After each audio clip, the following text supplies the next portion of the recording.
ماشاءاللہ میرے بھائیوں، یہ بڑا ہی بابرکت مہینہ چل رہا ہے۔ یہ ذوالحج کا مہینہ ہمارے برکتوں والے مہینوں میں سے ایک مہینہ ہے۔ اس میں اللہ پاک نے حج اور قربانی یہ دو بڑے عمل عطا فرمائے ہیں۔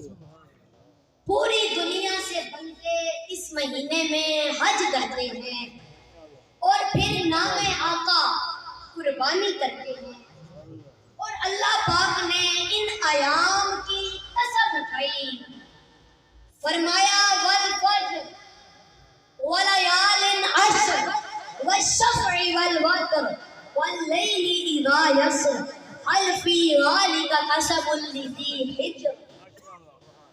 یہ میرے بھائیوں اللہ رب العزت نے فرمایا والفجر، مجھے قسم ہے فجر کی۔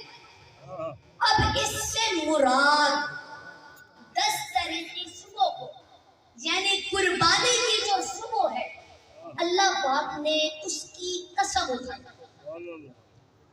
وَلَيَالٍ عَشْرٍ، اور یہ اللہ رب العزت نے یکم سے جو 10 ذی الحج کی راتیں ہیں، اللہ پاک نے ان کی قسم اٹھائی۔ وَالشَّفْعِ، اور یہ اللہ پاک نے ان 10 دنوں کی قسم اٹھائی۔ وَالْوَتْرِ، اور یہ اللہ پاک نے 9 تاریخ کی قسم اٹھائی۔ وَاللَّيْلِ إِذَا يَسْرِ، اور یہ اللہ پاک نے 9 اور 10 کے درمیان کی رات کی اللہ پاک نے قسم اٹھائی۔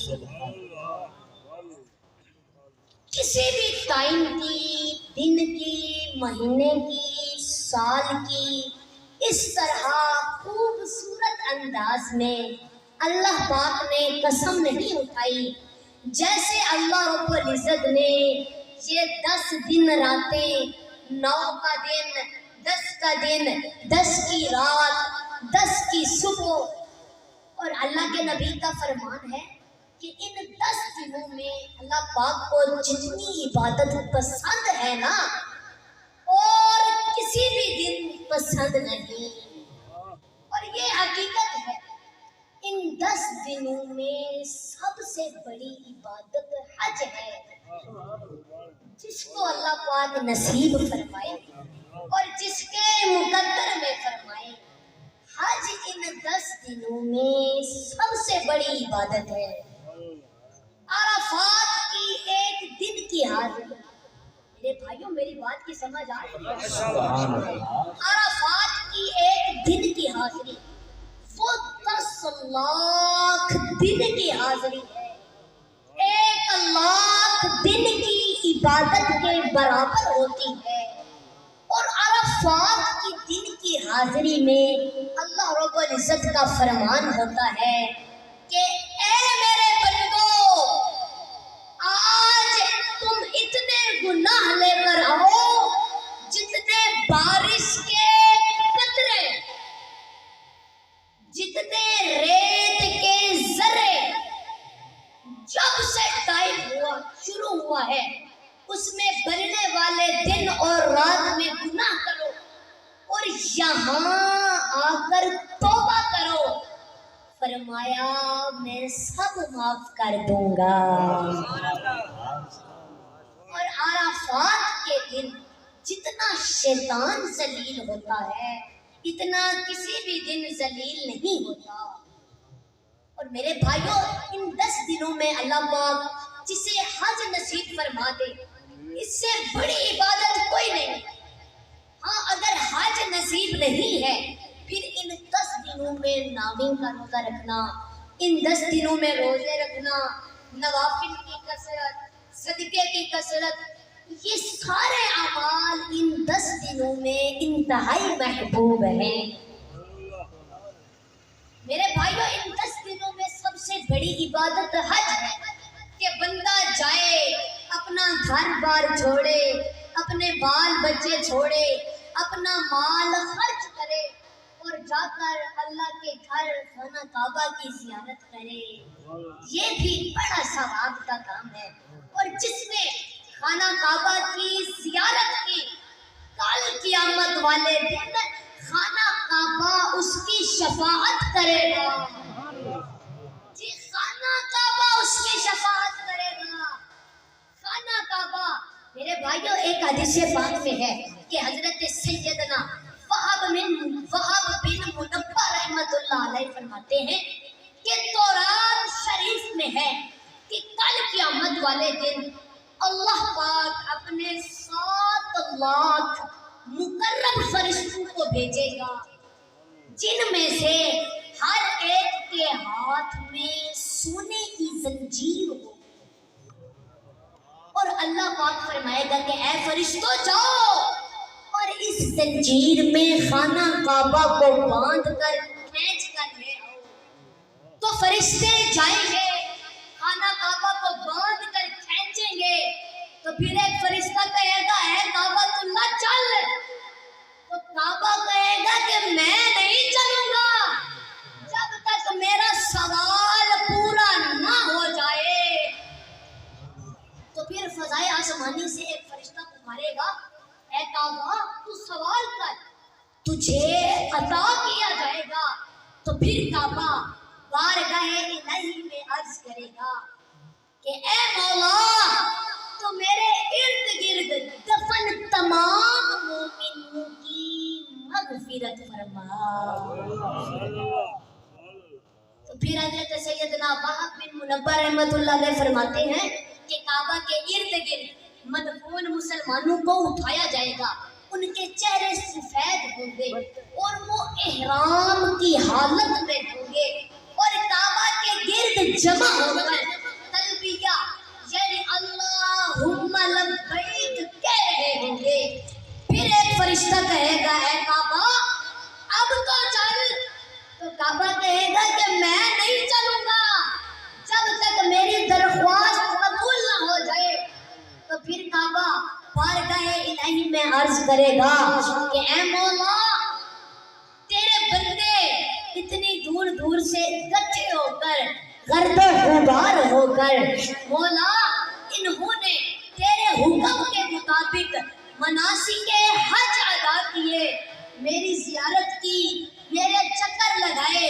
مولا تو ان مسلمانوں کے حق میں بھی میری شفاعت کو قبول فرما اور ان سب کو میرے گرد جمع کر دے.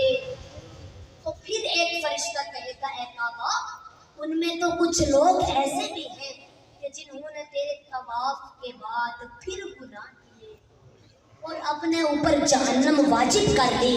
تو کعبہ عرض کرے گا کہ مولا بس تو ان مسلمانوں کے حق میں میری شفاعت قبول فرما. تو بارگاہ الہی سے آواز آئے گی کہ اے کعبہ ہم نے تیری اس درخواست کو بھی قبول کیا. تو پھر ایک فرشتہ ندا دے گا کہ جس نے خانہ کعبہ کی زیارت کی تھی وہ اور لوگوں سے الگ ہو جائے. تو وہ کعبہ کے گرد جمع ہو جائیں گے اور وہ جہنم سے بے خوف ہو کر تلبیہ پڑھیں گے. پھر ایک فرشتہ کہے گا کہ اے کعبہ اب تو چل. تو کعبہ اس طرح تلبیہ پڑھتا ہوا چلے گا لبیک اللہم لبیک والخیر کلہ بیدک لبیک لا شریک لک لبیک ان الحمد والنعمت لک والملک لا شریک لک. تو پھر فرشتے خانہ کعبہ کو کھینچ کر میدان محشر میں لے جائیں گے. تو میرے بھائیوں اب یہ شان ہے خانہ کعبہ کی زیارت کی کہ اللہ پاک خانہ کعبہ کی زیارت کی برکت سے بخشش کے پروانے نصیب فرماتا ہے. تو اب جس کو اللہ پاک نے مال و دولت سے نوازا ہے اسے چاہیے کہ وہ ضرور حج کرے. جو نیک نیت سے حج کرنے جاتا ہے نا اللہ پاک اس کی بخشش فرما دیتا ہے. ایک حدیث پاک کا مفہوم ہے میرے کریم نبی صلی اللہ علیہ وآلہ وسلم نے فرمایا کہ جب کوئی بندہ حج کر کے واپس ہے تو فرمایا کہ اس سے سلام و مصافحہ کرو اور اس سے اپنے مغفرت کی دعا کرواؤ کیونکہ اس کی مغفرت ہو چکی ہوتی ہے. میرے بھائیوں کیا شان ہے خانہ کعبہ کی زیارت کہ اللہ پاک خانہ کعبہ کی زیارت کی برکت سے فرمانے نصیب فرماتا ہے۔ میرے کریم نبی نے فرمایا کہ حج کرو، کیونکہ حج گناہوں کو اس طرح دھو دیتا ہے جس طرح پانی میل کو دھو دیتا ہے۔ فرمایا کہ حاجی اپنے گھر والوں میں سے 400 لوگوں کی شفاعت کرے گا، اور فرمایا کہ حاجی گناہوں سے ایسے پاک ہوتا ہے گویا کہ وہ آج ہی اپنی ماں کے پیٹ سے پیدا ہوا۔ میرے بھائیوں، اللہ پاک حاجی سے خوش ہوتا ہے، حاجی کی دعا اللہ پاک قبول فرماتا ہے۔ ایک اور حدیث پاک کا مفہوم ہے، میرے کریم نبی نے فرمایا من زار قبری وجبت لہ شفاعتی، فرمایا کہ جس نے میری قبر مبارک کی زیارت کی اس کے لیے میری شفاعت واجب ہو جاتی ہے۔ میرے بھائیوں، اب یہ ذوالحجۃ الحرام کا مہینہ، اس میں حج کا بھی موقع ملتا ہے، سرکار کے روزہ پاک پر بھی حاضری نصیب ہوتی ہے، حجر اسود کے بوسے بھی نصیب ہوتے ہیں، طواف کعبہ کا بھی موقع ملتا ہے۔ تو اب جس کو اللہ پاک نے مال و دولت سے نوازا ہے اسے چاہیے کہ وہ ضرور حج کرے، سرکار کے روزہ پاک کی زیارت کرے۔ میرے کریم نبی نے فرمایا کہ جس کے پاس اتنی استطاعت ہے، جس کے پاس اتنا پیسہ ہے کہ وہ حج یا عمرے پر جا سکتا ہے لیکن وہ سستی کی بنا پر نہیں گیا، فرمایا کہ چاہے تو وہ یہودی ہو کر مرے یا نصرانی ہو کر مرے۔ اللہ اکبر، اتنا بڑا گناہ حج نہ کرنے کا۔ تو آج کل میرے بہت سے ایسے بھائی بزرگ ہیں کہ جن کے پاس اللہ کا دیا بہت کچھ ہے مگر وہ محض سستی کی بنا پر حج اور عمرے پر نہیں جاتے۔ تو میرے بھائیوں، ہمیں ایسی سستی سے بچنا چاہیے، اللہ پاک ہم سب کو ایسی سستی سے بچائے رکھے۔ میرے بھائیوں، میری بات کی سمجھ آ رہی ہے؟ ذرا سبحان اللہ تو بولو نا۔ تو میرے بھائیوں، آج یہ جو عزت خان گڑھ کے حصے میں آئی ہے نا، یہ محبت کی آگ صحابہ نے خود گڑھائی ہے۔ میرے بھائیوں، یہ پلے ہمارے کچھ بھی نہیں ہے، ہمارا دامن علم سے بھی خالی ہے، عمل سے بھی خالی ہے اور عقل سے بھی خالی ہے۔ ہم میں سے ہر بندہ در رسول کا سوالی ہے۔ میرے بھائیوں، ماشاءاللہ آج کی یہ محفل میرے بھائی زبیر اور بھائی عمیر نے مل کر سجائی، بڑی خوشی ہوئی۔ ماشاءاللہ اللہ پاک میرے بھائی زبیر اور بھائی عمیر کو ہمیشہ خوشحال و آباد رکھے، اور اللہ پاک ان کو اگلے سال اس سے بھی بڑی محفل سجانے کی توفیق عطا فرمائے۔